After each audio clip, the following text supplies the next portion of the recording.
નમસ્કાર, આપ જોઈ રહ્યા છો ન્યૂઝ 18 ગુજરાતી. હું છું સિદ્ધાર્થ ધોળકિયા.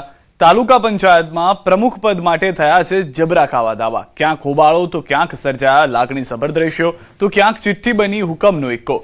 વાવ થરાદના દિયોદર તાલુકા પંચાયતની પ્રથમ સભા મળી તો જબરો હોબાળો થયો. ચાલુ સભામાં બે સદસ્યો ઝઘડી પડ્યા. દિયોદર પ્રમુખ ઉપપ્રમુખની ચૂંટણી રદ કરાઈ તો બનાસકાંઠાના વડગામમાં તાલુકા પંચાયતના કોંગ્રેસનો દાવ થઈ ગયો. કોંગ્રેસની બહુમતી હોવા છતાં ભાજપે અપક્ષના ઉમેદવારને પોતાના તરફ મતદાન કરાવતા ભાજપે વડગામ તાલુકા પંચાયતમાં ભગવો લહેરાવ્યો. આ તરફ દાહોદના ધાનપુર તાલુકા પંચાયતના પ્રમુખ અને ઉપપ્રમુખ બંને પદની હાઈ વોલ્ટેજ ચૂંટણી પ્રક્રિયા આખરે પૂર્ણ થઈ. ભાજપ અને આપને બાર સરખા મત મળતા ચિઠ્ઠીથી આપની કિસ્મત ચમકી ગઈ. ચિઠ્ઠીમાં આપના સોનલબેન ભુરિયાનું વિજેતા જાહેર થયું નામ. દાંતા તાલુકા પંચાયત ભાજપે 31 વર્ષ પછી કબજે કરી છે. તાલુકા પંચાયતની ચૂંટણીમાં કોંગ્રેસ અને ભાજપમાં 10 સીટો મળી હતી, પણ કોંગ્રેસના 10 સભ્યોમાંથી એક સભ્ય ગેરહાજર રહેતા ભાજપ ફાવી ગયું. આ તરફ ભરૂચના નેત્રંગમાં જોવા મળ્યા રાજકારણના અલગ અલગ રંગ. આપને સત્તાથી દૂર રાખવા ભાજપ કોંગ્રેસ એક થઈ ગયું. બીજેપીના પ્રમુખ અને કોંગ્રેસના ઉપપ્રમુખ બનતા રાજકારણ ગરમાઈ ગયું. ડાંગના આહવા તાલુકા પંચાયતમાં ચિઠ્ઠી કોંગ્રેસને ફળી ગઈ, કેમ કે હાઈ વોલ્ટેજ ડ્રામા બાદ પ્રમુખનો તાજ કોંગ્રેસના શિરે ગયો. બનાસકાંઠા વડગામમાં તાલુકા પંચાયત ભાજપની સત્તા આવી ગઈ છે. કોંગ્રેસ અને જિગ્નેશ મેવાણીના ગઢમાં ભાજપે ગાબડું પાડી દીધું છે. કોંગ્રેસની બહુમતી હોવા છતાં ભાજપની જીત થઈ છે. ચૂંટણી શરૂ થતાં જ હાઈ વોલ્ટેજ ડ્રામા સર્જાયો હતો. કોંગ્રેસના તેનીવાડા સીટના ઉમેદવાર હનીફભાઈ માકુંજીયા મતદાન સમયે ગેરહાજર રહ્યા તો અપક્ષના ઉમેદવારે ભાજપને મત આપતા ભાજપની બોડી બની ગઈ. વડગામ તાલુકા પંચાયતમાં 28 બેઠકમાંથી કોંગ્રેસના ફાળે 14 બેઠક હતી. બહુમતી કોની? કોંગ્રેસની. ભાજપના ફાળે કેટલી બેઠક? 13 બેઠક હતી અને એક બેઠક અપક્ષની હતી. જે બેઠક પર ભાજપ જીતીને આવ્યું છે. ભાજપના મગરવાડા તાલુકા પંચાયત સીટ પરથી ચૂંટાયેલા અનુબેન ઉપલાણા વડગામ તાલુકા પંચાયતના પ્રમુખ બન્યા, જ્યારે રઘુભાઈને ઉપપ્રમુખ બનાવવામાં આવ્યા છે.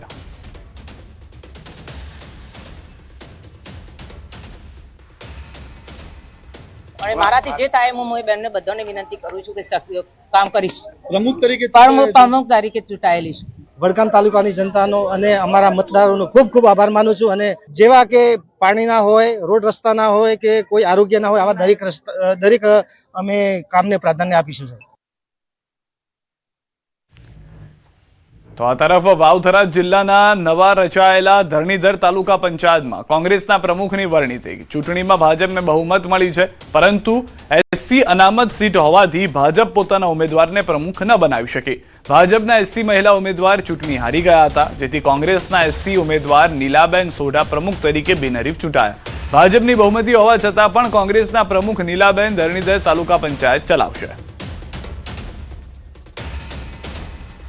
બે જે અપક્ષમાં જીત્યા હતા એ પણ એમણે પણ માન્ય મોદી સાહેબ અને આપણા ગુજરાત ભારતીય જનતા પાર્ટીની સરકારના વિકાસના કાર્યોમાં વિશ્વાસ રાખીને ભારતીય જનતા પાર્ટીને ટેકો જાહેર કર્યો છે. ત્યારે 14 તાલુકા પંચાયતના સદસ્યો સાથે ભારતીય જનતા તાલુકા પંચાયત ભારતીય જનતા પાર્ટીની અહીંયા છે. પંચાયતના પ્રમુખ સરકારનો ખૂબ ખૂબ આભાર અને અમે વિકાસના કામો કરશું એવી ખાતરી આપું છું. અને દરેકનો સાથ અને સહકારની અમારે ખાસ જરૂર હતી અને અમને મળ્યું છે.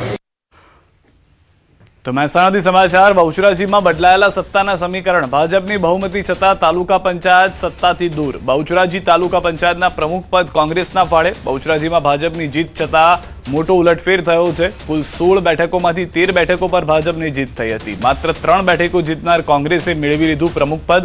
શંખલપુર બેઠકે પલટી આખી બાજી. પ્રમુખ પદ માટે અનામત રાખવામાં આવેલી એસસી કેટેગરીની શંખલપુર બેઠક પર ભાજપના ઉમેદવારની થઈ હતી હાર. શંખલપુરથી કોંગ્રેસના એસસી ઉમેદવાર હિતેશ મકવાણાની જીત થતા સમીકરણો બદલાયા. કોંગ્રેસના હિતેશ મકવાણા બન્યા બહુચરાજી તાલુકા પ્રમુખ. કોંગ્રેસના હિતેશ મકવાણાએ બહુચરાજી તાલુકા પંચાયત પ્રમુખ પદનો ચાર્જ સંભાળ્યો. ભાજપના પ્રતાપસિંહ ઝાલા બન્યા બહુચરાજી તાલુકા પંચાયતના ઉપપ્રમુખ. કારોબારી ચેરમેન તરીકે ભાજપના ચિરાગ પટેલની કરવામાં આવી નિમણૂક. બેચરાજીમાં અમારા ઉપપ્રમુખ બિનહરીફ વિજય થયા છે અને કોંગ્રેસના ઉમેદવાર હતા જે એ એસસી કેટેગરીનું હતું, એટલે કોંગ્રેસનો એક જ હતો, પણ એ વિજય થયો છે. અને સત્તા અમારી જ છે, કારણ કે બેચરાજીમાં 13 સીટો અમે જીત્યા છીએ. એટલે ઉપપ્રમુખ, કારોબારીના ચેરમેન, બાકી બધી સત્તા અમારી જોડે છે. અનુસૂચિત જાતિની રિઝર્વ સીટ પ્રમુખની હોવાથી હું આજે પ્રમુખ બન્યો છું. એ સીટ હું વિજય બન્યો છું. એની અંદર કોંગ્રેસ પક્ષ તરફથી છોટાઉદેપુરમાં નેતાઓ ચાકટા બન્યા છે. તાલુકા પંચાયત નવનિયુક્ત પ્રમુખ વિવાદમાં નવનિયુક્ત પ્રમુખ ખુલ્લેઆમ બંદૂક લઈને નીકળ્યા હતા. રમેશ રાઠવા ખુલ્લેઆમ બંદૂક લઈને નીકળ્યા. નવનિયુક્ત પ્રમુખ ખુશીમાં ભાન ભૂલી ગયા. ગઈકાલે સંસદના બંદૂકવાળા વિડીયો બાદ તાલુકા પંચાયતના પ્રમુખનો વિડીયો વાયરલ થયો હતો. આ અંગે જ્યારે પ્રમુખ રમેશ રાઠવાને પૂછવામાં આવ્યું તો તેમણે કહ્યું કે આ તો રમકડાની બંદૂક છે, પરંપરા હોવાથી લઈને નીકળવું પડે.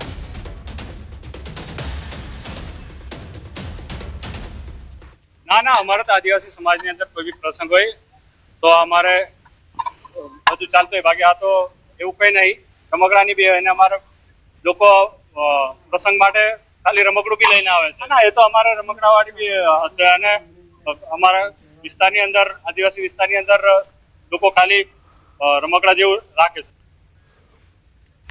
તો અમદાવાદમાં દસક્રોઈ તાલુકામાં ભાજપે આ વખતે નવો અભિગમ અપનાવી નારી શક્તિને પ્રાધાન્ય આપ્યું. ધારાસભ્ય બાબુ જમના પટેલના માર્ગદર્શન હેઠળ દસક્રોઈ તાલુકા પંચાયતના 5 મહત્વપૂર્ણ હોદ્દાઓ પર મહિલાઓની નિયુક્તિ કરવામાં આવી છે, જેમાં પ્રમુખ તરીકે સુનિતા પટેલ, ઉપપ્રમુખ તરીકે મીના બારૈયા, કારોબારી ચેરમેન તરીકે સુમન વાઘેલા, પક્ષના નેતા તરીકે પિનલ પટેલ અને દંડક તરીકે નિશા રબારીની પસંદગી કરવામાં આવી છે. ભાજપના નિર્ણયને વડાપ્રધાન નરેન્દ્ર મોદીના મહિલા સશક્તિકરણના વિઝનને સાકાર કરવાનો પ્રયાસ માનવામાં આવી રહ્યો છે. મહિલાઓને નેતૃત્વમાં આગળ લાવી દસક્રોઈ તાલુકા પંચાયતે સમાજમાં સમાનતા, સશક્તિકરણ અને વિકાસનો પ્રેરણાદાયક સંદેશો આપ્યો છે. વડાપ્રધાન નરેન્દ્રભાઈ મોદી સાહેબ એમનો એક સંકલ્પ હતો કે મહિલા સશક્તિકરણ દેશની અંદર મહિલાઓને પ્રાથમિકતા આપવી અને મહિલાઓ જ એને આગળ વધે એવી એમનો એક વિચાર છે. એમના વિચારને અમે ધારાસભ્ય તરીકે મારા વિસ્તારમાં દસક્રોઈ તાલુકાની અંદર તમામ મહિલાઓને સ્થાન આપી અને મહિલા સશક્તિકરણનું ઉદાહરણ મેં પૂરું પાડ્યું છે. તો આણંદ જિલ્લા પંચાયતની પ્રમુખ ઉપપ્રમુખની ચૂંટણીમાં હાઈકોર્ટના એક આદેશે આખું રાજકીય ચિત્ર બદલી નાખ્યું. પ્રથમ ટર્મમાં આદિવાસી મહિલા અનામત બેઠક માટે ભાજપે મોટો ખેલ પાડ્યો, જેમાં ગઈકાલે રદ થયેલું ફોર્મ આજે હાઈકોર્ટે માન્ય રાખવાનો આદેશ આપ્યો. હાઈકોર્ટના નિર્ણયથી કોંગ્રેસના પ્રમુખ બનવાના સપના પર પાણી ફરી વળ્યું. આદેશ બાદ સારસા બેઠક પરથી જીતેલા ભાજપના મયુરીબેન પટેલ જિલ્લા પંચાયતના નવા પ્રમુખ બન્યા, જ્યારે ઉપપ્રમુખ પદ માટે ધુવારણ બેઠકના વિજેતા જીલુભા સિંધા બિનહરીફ ચૂંટાઈ આવ્યા. ચૂંટણી પ્રક્રિયા દરમિયાન જિલ્લા પંચાયત બોર્ડ રૂમમાં ભારે રાજકીય ગરમાવો અને તણાવપૂર્ણ વાતાવરણ જોવા મળ્યું હતું.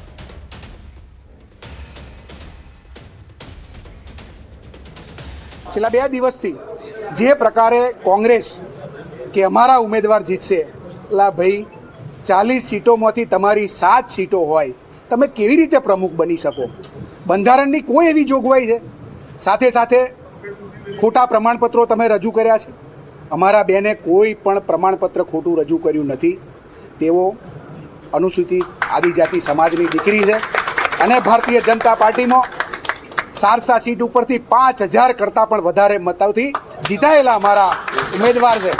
તમારી પાસે જે તમે પ્રમુખ પદ લેવા નીકળ્યા હતા, કોંગ્રેસના પ્રદેશ અધ્યક્ષના તાલુકામાં ફક્ત 1 સીટ કોંગ્રેસને મળેલી છે અને છતાં પણ પાછલા બાણેથી ઘૂસવા માટેનો જે એમણે પ્રયત્ન કર્યો છે એ ખરેખર ખૂબ નિંદનીય છે.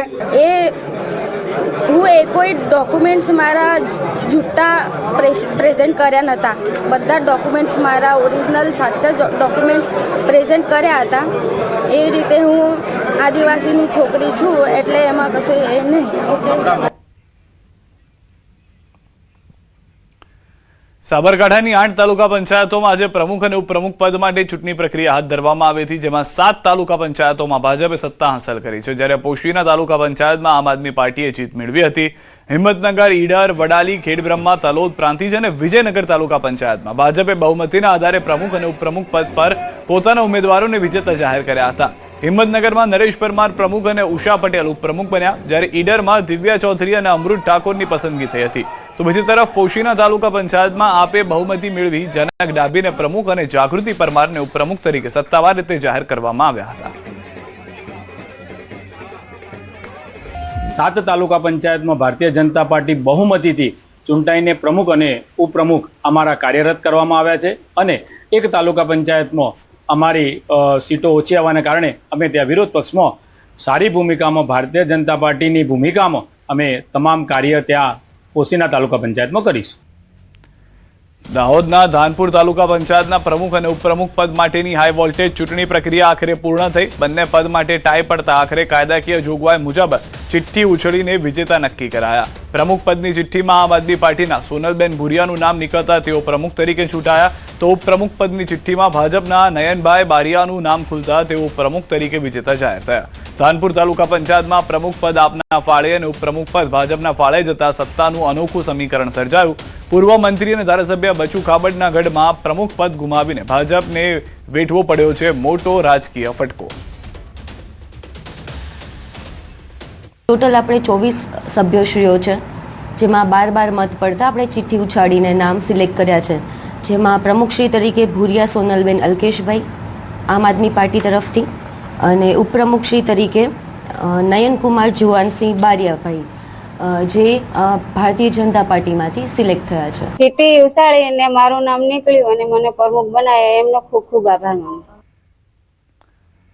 દાહોદના ધાનપુર તાલુકા પંચાયતના પ્રમુખ અને ઉપપ્રમુખ બંને પદની હાઈ વોલ્ટેજ ચૂંટણી પ્રક્રિયા આખરે પૂર્ણ. પ્રમુખ અને ઉપપ્રમુખ બંને પદ પર ભાજપ આપને 12 સરખા મત મળતા ભારે રોમાંચ સર્જાયો. બંને પદ માટે ટાઈ થતા આખરે કાયદાકીય જોગવાઈ મુજબ ચિઠ્ઠી ઉછાળીને વિજેતા નક્કી કરાયા. પ્રમુખ પદની ચિઠ્ઠીમાં આપના સોનલબેન ભુરિયાનું વિજેતા જાહેર થયું છે નામ, જ્યારે ઉપપ્રમુખ પદે ભાજપના નયનભાઈ બારિયાનું નામ ખુલ્યું છે. પૂર્વ મંત્રી અને ધારાસભ્ય બચુ ખાબડના ગઢમાં પ્રમુખ પદ ગુમાવીને ભાજપને વેઠવો પડ્યો છે મોટો રાજકીય ફટકો. ચિઠ્ઠીના સહારે બંને પક્ષોને એક પદ મળતા ધાનપુરમાં દિવસભર ચાલેલા હાઈ ડ્રામાનો અંત આવ્યો છે.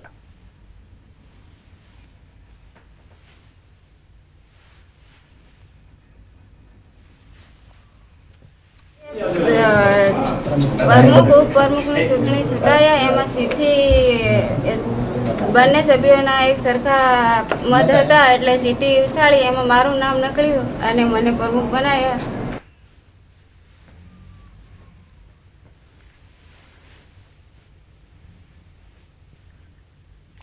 તો હાલના જે આંકડા છે તે પ્રમાણે બંને પાસે 12 બેઠકો હોવાને કારણે પ્રમુખ કોણ બનશે તેને લઈને ગરમાગરમીનો માહોલ જોવા મળ્યો હતો.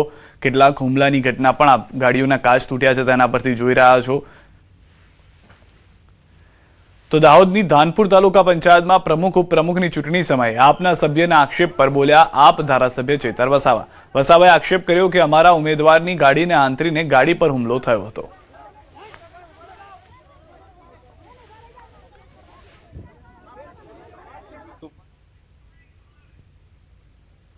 ગાડીઓ જેમાં ઉમેદવારો બેઠા હતા એમને આતરીને ત્યાંના કેટલાક અસામાજિક તત્વોએ ભાજપના નેતાઓના ઇશારે ત્યાં ફાયરિંગ કર્યું છે, પથ્થરમારો કર્યો છે અને તીરકામઠાથી હુમલાઓ પણ થયા છે, જેના કારણે અમારા ઉમેદવારો હેમખેમ એમાંથી બચીને બહાર નાસીને બચ્યા છે અને પોલીસને જાણ કરી બાદમાં ડીવાયએસપી એમના કાફલા સાથે આવી અમારા ઉમેદવારોને હેમખેમ પ્રમાણે બચાવી લઈને સામાન્ય સભામાં હાલમાં જ લઈ ગયા છે. ડાંગ જિલ્લાના આહવા તાલુકા પંચાયતમાં હાઈ વોલ્ટેજ ડ્રામા બાદ પ્રમુખનો તાજ કોંગ્રેસના સિરે ગયો છે. આહવા તાલુકા પંચાયતની સામાન્ય ચૂંટણીમાં 16 બેઠક લઈ કોંગ્રેસ 9 અને ભાજપ 7 પર જીત મેળવી હતી. તોડજોડની રાજનીતિ મુજબ ભાજપે કોંગ્રેસના એક સભ્યને પોતાની તરફ કરતા બંને પક્ષના 8 સભ્યો થતા ટાઈ થઈ હતી. ચૂંટણી અધિકારી દ્વારા ગુજરાત પંચાયત અધિનિયમ 1993 મુજબ ચિઠ્ઠી ઉછાળવામાં આવી. ચિઠ્ઠી ઉછાળવામાં આવતા કોંગ્રેસના ફાળે પ્રમુખ પદ, જ્યારે ભાજપના ઉપપ્રમુખ પદ મળ્યું હતું. આહવા તાલુકા પંચાયત પ્રમુખ તરીકે કોંગ્રેસના વીણાબેન ગાંગુરડે, જ્યારે ઉપપ્રમુખ તરીકે ભાજપના ભૂપેશ પવારને જાહેર કરવામાં આવ્યા હતા. જેમાં પ્રમુખ પદ માટે ગાંગુડે વીણાબેન જયરામભાઈ જે ભારતીય રાષ્ટ્રીય કોંગ્રેસ માંથી છે તેમને પ્રમુખ તરીકે જાહેર કરવામાં આવેલ છે, તથા ઉપપ્રમુખ પદ માટે પવાર ભૂપેશભાઈ લક્ષ્મણભાઈ ને જે ભારતીય જનતા પાર્ટીમાંથી છે તેમને ઉપપ્રમુખ તરીકે જાહેર કરવામાં આવેલ છે. તો ભરૂચના નેત્રંગમાં જોવા મળ્યા રાજકારણના અલગ રંગ. આપને સત્તાથી દૂર રાખવા ભાજપ કોંગ્રેસ એક થયા. બીજેપીના પ્રમુખ અને કોંગ્રેસના ઉપપ્રમુખ બનતા રાજકારણ ગરમાયું. આપના સભ્યો બાઉન્સર સાથે પહોંચ્યા. ભાજપ અને આપના બંનેના 7 સભ્ય હતા. આપના 8 સભ્યો હતા, પરંતુ એકનું નિધન થવા પામેલ. કોંગ્રેસે આપને ટેકો ન આપતા ભાજપ પાસે સત્તા જવા પામી હતી. ભાજપના ઉમેદવાર પ્રમુખ તરીકે મગન વસાવા ચૂંટાયા હતા, તેમજ કોંગ્રેસના ઉપપ્રમુખ નયનાબેન પ્રજાપતિ બન્યા હતા. ચૂંટણી દરમિયાન તણાવભર્યો માહોલ સર્જાયો હતો. આપના સભ્યો બાઉન્સરો સાથે કચેરીએ પહોંચ્યા હતા. તાલુકા પંચાયત કચેરીએ પોલીસ બંદોબસ્ત પણ ગોઠવાયો હતો. ભાજપ કોંગ્રેસની નજીકની રાજકીય ચર્ચાઓ તેજ બની હતી. ચૂંટણી બાદ નેત્રંગના રાજકારણમાં ભારે ગરમાવો જોવા મળ્યો હતો. એનું પણ એક સ્થાયી મજબૂત સરકાર છે અને એમના હાથે અમને વિશ્વાસ હતો કે અમારી સાથે બેસીને જનતાનું કામ કરશે અને અમે લોકો સાથે મળીને જનતાનું કામ કરીશું અને જે હશે તેનું નિવારણ લાવીશું. તો વાવ થરાદના દિયોદર તાલુકા પંચાયતમાં હોદ્દેદારોની ચૂંટણીને લઈને ગરમાવો યથાવત છે. પ્રમુખ ઉપપ્રમુખ વરણી મામલે કોંગ્રેસ નેતાઓએ ધરણા કરતા મામલો બીચક્યો. સાંસદ ગેંડીબેન ઠાકોર અને શિવા ભુરિયા સહિતના આગેવાનો ધરણામાં જોડાયા. આજે જ ચૂંટણી માંગ સાથે સદસ્યો સભાખંડમાં એકઠા થયા. આજે જ પ્રમુખ ઉપપ્રમુખની ચૂંટણી કરાવવા કોંગ્રેસ આગેવાનો મક્કમ બન્યા. રોષે ભરાયેલા સમર્થકોએ સરકારી વાહનોના ટાયરોની હવા કાઢી નાખી હતી. તંગદિલી વચ્ચે હાલ 4 પોલીસ સ્ટેશનના કર્મચારીઓ તૈનાત કરવાની ફરજ પડી. ને ક્યાંક ભારતીય જનતા પાર્ટી લોકશાહીને માનતી નથી. એમના જે પદાધિકારીઓ હોય એ પણ લોકશાહીને માનતા નથી અને કોઈ પણ ભોગે આ તાલુકા પંચાયતની ચૂંટણીમાં કોંગ્રેસનો પ્રમુખ ને ઉપપ્રમુખ ન બે એના માટે કરીને એમણે આ કાવતરું કર્યું છે. અને ચૂંટણી ગેરકાયદેસર ઈરાદાપૂર્વક ચૂંટણી આ મુલતવી રાખવાની જે કોશિશ કરી છે એ લોકશાહીનું ખૂન થઈ રહ્યું છે. પ્રોસિડિંગ પણ લઈ લીધું છે. હાઈકોર્ટમાં અમે ચૂંટણી અધિકારીને અમે હાઈકોર્ટમાં પીઆઈએલ દાખલ કરવાના છે અમારા સભ્ય દ્વારા, અને અમે એમને છોડવા નથી. અમે અધિકારીઓને વિનંતી કરી હતી કે અમારો તમારી સાથે કોઈ દુશ્મનાવટ નથી, તમે ખોટા હાથા ના બનો. ખૂબ પ્રેશર આવતું કે તમે પાર્ટીમાં આવો, તમને આ પણ અમારા જે 12 મેમ્બર છે ને એ અકબંધ હતા. ક્યારે કોઈને રિપ્લાય પણ નથી આપ્યો.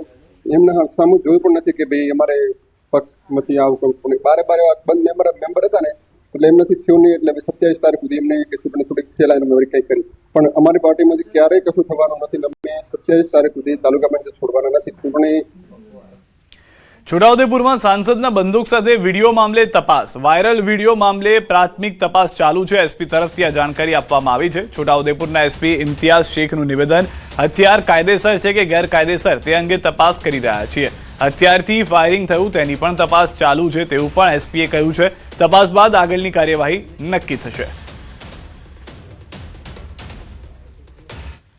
ગઈકાલે જ એ વાયરલ થયેલા વિડીયોને અમે જોયો છે અને એના આધારે અમારી પ્રાથમિક તપાસ ચાલી રહી છે. કે પ્રાથમિક તપાસમાં સૌથી પહેલાં તો એક વસ્તુ અમે ચકાસી રહ્યા છીએ કે આ હથિયાર કાયદેસર છે કે ગેરકાયદેસર છે અને આ હથિયારથી કોઈ ફાયરિંગ થયું છે કે કેમ. આ બે વસ્તુની અમારી તપાસ ચાલુ છે અને એ તપાસની વસ્તુ ક્લિયર થયા પછી આગળ શું કાર્યવાહી કરવી તે નક્કી થશે. જમ્મુ કાશ્મીરના ગુલમર્ગમાં મોટી ઘટના થઈ છે. ગુલમર્ગમાં પ્રવાસીઓ ફસાયા છે. ગુલમર્ગમાં રોપવેમાં ખામી સર્જાતા ફસાયા છે પ્રવાસીઓ. ફસાયેલા પ્રવાસીઓની બચાવ કામગીરી ચાલુ છે. એસડીઆરએફ એનડીઆરએફ દ્વારા રેસ્ક્યુ કામગીરી થઈ રહી છે. 200 થી વધુ પ્રવાસીઓ ફસાયા હોવાની માહિતી છે. 200 થી વધુ પ્રવાસીઓ વિવિધ કાચના કેબિનમાં ફસાયા હોવાની જાણકારી મળી રહી છે. રોપવે જે છે તે બંધ થઈ ગયું હતું સડનલી અને તેના કારણે આ પરિસ્થિતિનું નિર્માણ થયું હોવાની જાણકારી છે. અચાનક રોપવે બંધ થઈ જવાને કારણે એસડીઆરએફ એનડીઆરએફની ટીમને જાણ કરવામાં આવી હતી. જે રીતે આપ દ્રશ્યોમાં પણ જોઈ રહ્યા છો, જે એસડીઆરએફ એનડીઆરએફની ટીમ છે એ તુરંત ઘટના સ્થળે પહોંચી હતી. લોકો જે ફસાયેલા છે તેઓને સુરક્ષિત રીતે બહાર કાઢવાના પ્રયાસ શરૂ કરાયા. અમદાવાદ એએમસી સંચાલિત NHL મેડિકલ કોલેજમાં એબીવીપીએ વિરોધ કર્યો હતો. મેડિકલ કોલેજની હોસ્ટેલમાં દારૂની સપ્લાય થતો હોવાનો આરોપ લગાવ્યો છે. દારૂની સપ્લાયમાં હોસ્ટેલના રેક્ટર જ સંકળાયેલા હોવાનો આક્ષેપ કરવામાં આવ્યો છે. બહારના વિદ્યાર્થીઓને હોસ્ટેલની રૂમમાં રહેવા દેવા રૂપિયા લેવાતા હોવાનો પણ આરોપ લાગ્યા છે.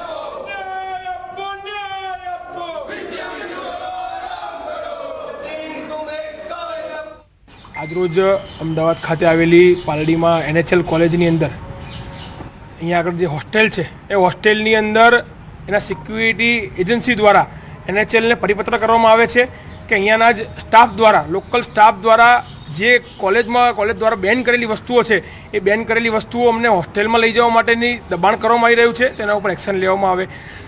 ધ્યાનમાં આવે છે કે સામાન્ય વિદ્યાર્થીઓને અહીંયા આગળ માદક દ્રવ્યો તથા કેટલા નશીલા પદાર્થો જે છે એ અહીંયાના જ રેક્ટર અને વોર્ડન દ્વારા સપ્લાય કરવામાં આવી રહ્યા છે એના પુરાવા, એના વિડીયો ફૂટેજીસ અને તમામ વસ્તુઓ એબીવીપીને પરત થઈ છે. એને લઈને આજે અખિલ ભારતીય વિધાયક પરિષદના કાર્યકર્તાઓ અહીં NHL કોલેજ ખાતે રજૂઆત કરવા આવ્યા છે.